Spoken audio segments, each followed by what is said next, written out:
Now here you see our today's topic is fertilization in humans. In our earlier classes we were dealing with oogenesis and spermatogenesis, and in that topic we have already dealt that how the sperm as the female as a male gamete and ova as a female gamete they develop, and here the fusion of the male and the female gamete to form a zygote, and that is actually the definition of fertilization.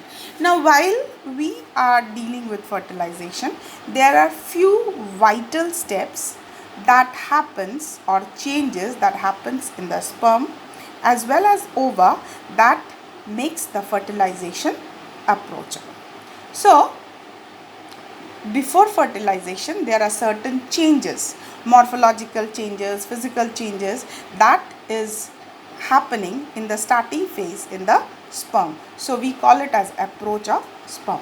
So in normal ejaculation, 3 to 3.5 ml of semen is deposited in the female reproductive tract or the female vagina.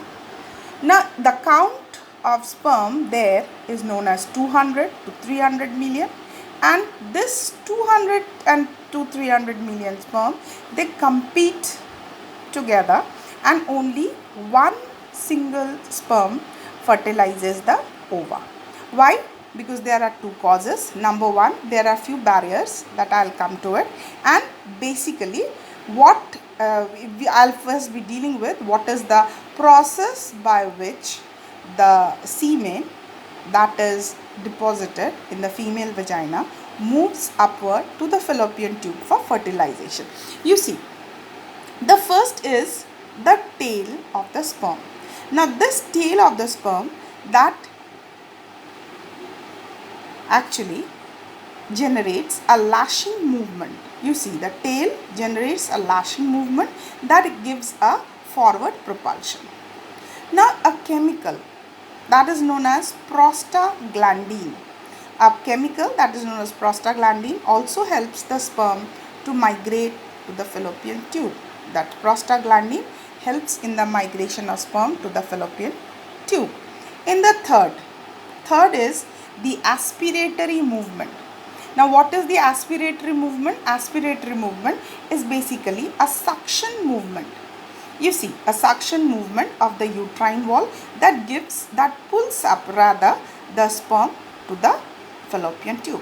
Now you see, while it is deposited, it is 200 to 300 million in number, but only 100 sperm reaches the fallopian tube, and the speed by which it goes, it is 1 to 4 millimeter per minute. Okay, and only one single sperm is capable of fertilization. Now why?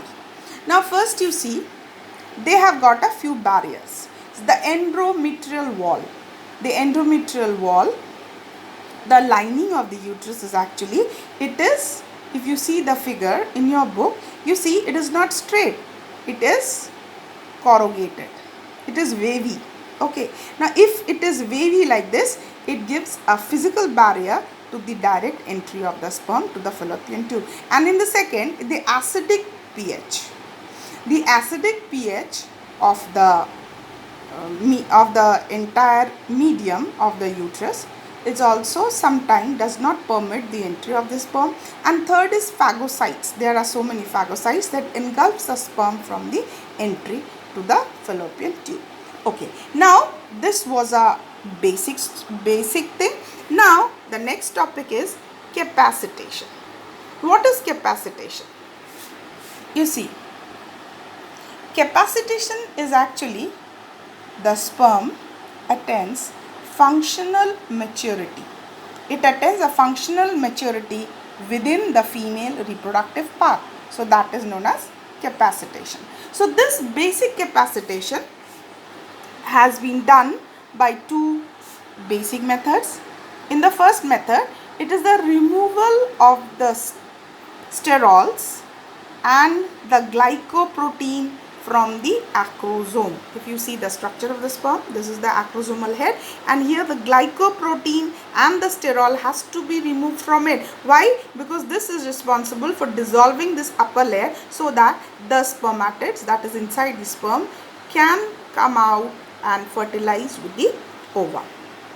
And the second is, first case, it is a removal of sterols and glycoprotein from the acrosome, and the second is influx of calcium ion.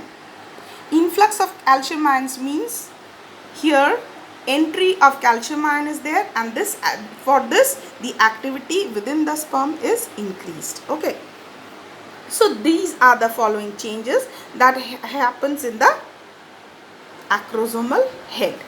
Now see, during capacitation, another thing is known as fertilizin and anti-fertilizin. What are these two? These two are chemicals. Okay, these are chemicals that produces spermophilic site. Now what is spermophilic site? Spermophilic site means to maintain the specificity and thin out the number of sperm. This is spermospecific. That means what? If this is the outer wall of the ova, there are certain specific points to which only the sperm can adhere. So this, if here fertilizin is there, then at this point the sperm can adhere. If this point the sperm cannot adhere, because here it is anti-fertilizin. Now you see, then the release of sperm lysine. What is sperm lysine? Sperm lysine is a chemical that is secreted from the head that hydrolyzes the wall of the ova. Okay, now basically if you see this, the wall of the ova, there are three layers. One is known as the inner layer. That inner layer, this is known as a corona radiata, and the upper one, that is known as hyaluronidase. Okay, hyalurooxidase, this is there, and another is known as acrosine digestase. These are enzymes. Okay, now what happened? You see here the corona digestive enzyme. The corona digestive enzyme actually digests the membrane of corona radiata. See, if this is the corona radiata, and this is an adhesive layer that is known as hyalurooxidase. So this oxidase layer is digested.